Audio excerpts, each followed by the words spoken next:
thunderstorms that may be triggered across central and southern Florida. And so as of right now, you've got some 50 counties under an official state of emergency, as well as 11 counties home to nearly 6 million people under mandatory evacuation orders, which is why over the past few days, we've seen one of the largest evacuations in the state's history. I mean, you just look out there. It's one side of the interstate completely empty, the other completely clogged up. But this also is it's impossible to know exactly how many residents have left, and we know from anecdotal accounts that some are hunkering down. With Manatee County Jail, for example, which holds around 1,200 inmates in a mandatory evacuation zone, reportedly not evacuated, with them instead stocking up on supplies and sandbags and simply planning to move inmates to the top floor of the 2-story building if it floods. So if they get 15 feet of water, I'm not sure how that's going to work out. Also with this, right, you have people who either won't leave or can't leave because they simply have nowhere to go. Like with residents of certain mobile home parks that were just battered 2 weeks ago by Hurricane Helene. Right in there, you had one disabled veteran telling NBC that he and his wife have been sleeping in their car since Helene wrecked their mobile home, saying, right now, I'm homeless and scared to death. I'm worried about getting on my feet. I just want a home. I don't care what kind of home. With them also adding there, along with other tenants, that the trailer park's owner is still making them pay the $750 monthly plot rental fee, even though their homes are now uninhabitable. So this also is the company denied that when asked. Also, in addition to that, there have been a few less sympathetic individuals who totally could have left and definitely should have, but strangely haven't. Like, for example, Caroline Calloway, who's been dubbed the world's worst influencer. Though that, for reasons outside of this, right? Reportedly, she defrauded hundreds of fans out of creative workshops that never happened, spent a 6-figure advance for a book deal that never materialized, and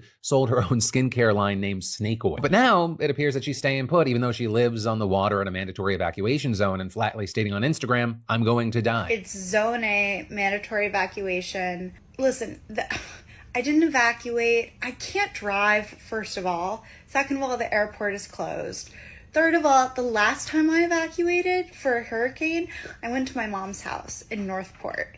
Her whole street flooded and we were evacuated after 3 days without power and food or running water by the US military. It was very traumatic. But regardless, the next 24 hours are going to be horrifying. It is very expected that a number of people are going to die from this. Right now, if you're in the danger zone, you're pretty much on your own, with officials saying they're not coming for you until the storm's over. And actually, speaking of which, Governor DeSantis has hundreds of search and rescue personnel are ready to jump into action as soon as Milton passes. Also, if you feel compelled to help, you can donate to a number of charities. But this, also as the National Center for Disaster Fraud, is warning people to watch out for scammers posing as charities for these hurricanes. And so if you're thinking about it, just remember these things. Ignore unsolicited communications, don't click on links from unknown sources, and be suspicious of anyone using high-pressure tactics to get you to donate. And also, always donate directly to an organization rather than through some intermediary, and go directly to their website rather than clicking through links. But yeah, with all that said, for now, we're gonna have to wait to see what the next 24 hours has in store for Florida. And to you and yours that are gonna be impacted by this, you are in our thoughts.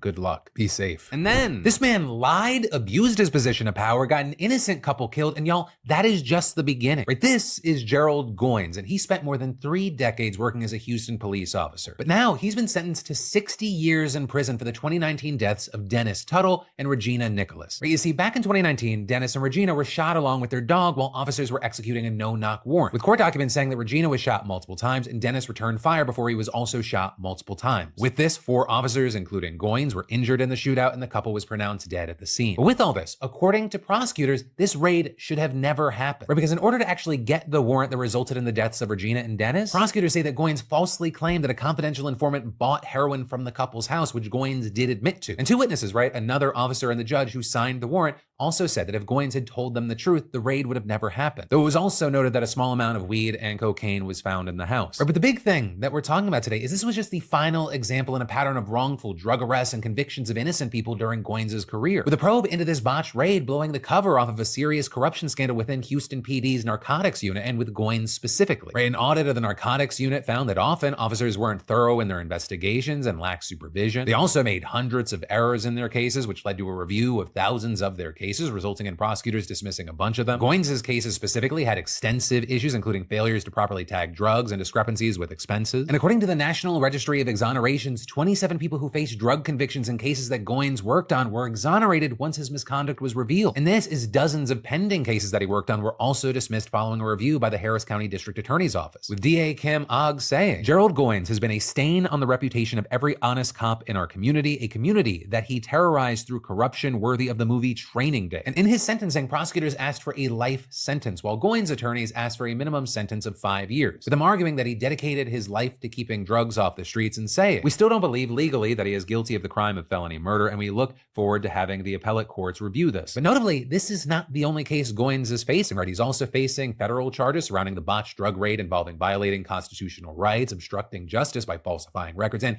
3 counts of obstructing an official proceeding. And this, as the Tuttle family has also filed a lawsuit in federal court against the city of Houston, as well as the officers involved in the raid, including Goins. With Ryan Tuttle, Dennis's son, saying that he hopes that this case will spur police reform across the country. And if it's happening in Houston, it's happening everywhere.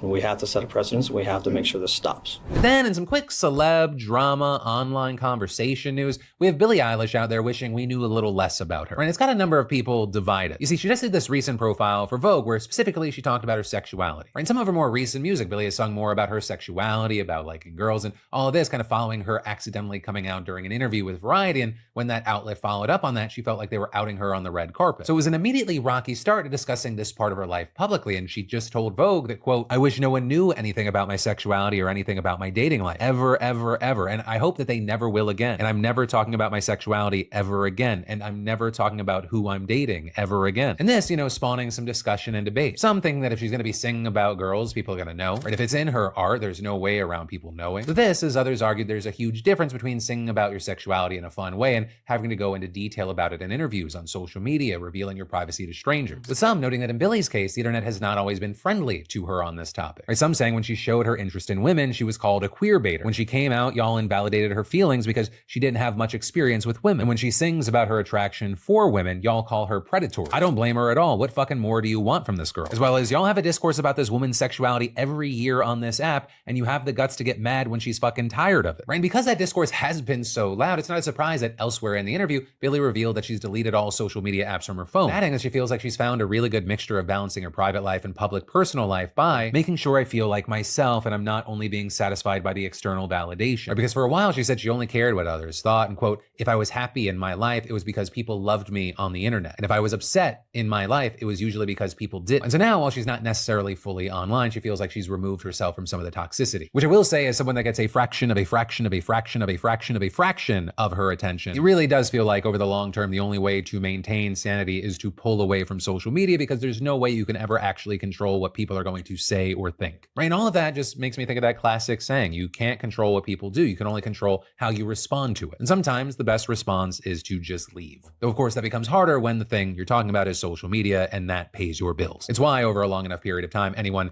in any sort of spotlight has a love-hate relationship with it. Then to take a break from the news for a second, how many of you kicked off 2024 by promising to finally turn that passion project into profit, right? Launch a business or a profitable side hustle, right? Whether big or small. Like for me, it was small. I've been wanting to launch my book club for months now, but that procrastination that I was dealing through, that recently ended thanks to my friends over at Squarespace, right? I mean, in less than an hour, the DeFranco Book Club was born. And it's all so easy because Squarespace has the tools that you need to create and just showcase things or sell content, courses and products, physical and digital, all online. You just simply upload and customize your content with a powerful Fluid Engine editor and add a paywall and set the price or do whatever you want to do, right? It feels limitless. You can charge a one-time fee, sell subscriptions, and if you need a starting point, they've got a ton of stunning professional templates with drag and drop editing that makes site design incredibly simple. There's no coding required, right? And with Squarespace having been a trusted partner and sponsor of the PDS for years, I can honestly say it is a breeze. And I mean, we use them for a number of things. We leverage Squarespace for our very own daily newsletter, the Daily Dip, where over 50,000 of you beautiful bastards keep up with our coverage in your inboxes. There's also giveaways, and also now you can get the PDS show notes with sources over there. But the main thing, right? Kickstart your own digital space today with a free trial at squarespace.com/Phil or scan the QR code on the screen. And hey, don't forget to use code Phil for 10% off when you're ready to launch. That's squarespace.com/Phil. And then, New York City's government is in shambles right now as the administration of the embattled Mayor Eric Adams is just falling apart. But I mean, ever since he was formally indicted by the feds on various corruption charges, there's been a wave of resignations. We're talking in total, as of recording, 7 major figures of the city's government, with the most recent now being First Deputy Mayor Sheena Wright yesterday. And that's huge because Wright has been a longtime ally of Adams. So, I mean, her resignation really shows just how little faith many people people have in his continued leadership. Also, her exit coincides with that of her husband, school chancellor David C. Banks, and her brother-in-law, deputy mayor for public safety, Philip B. Banks III. Also, no, it is definitely not suspect that so many people related to each other have high-ranking positions in the city government. Not at all. But also, with this situation worth mentioning, others were seemingly forced to resign. Like, for example, former chief liaison to Muslim New Yorkers Mohammed Bahi, because he actually got arrested and charged with federal witness tampering as well as destruction of evidence in connection with Adams's indictment last month. With one of the ways he allegedly messed with witnesses being by ordering them to lie to federal agents. And on top of that, he's allegedly the guy who made the scheme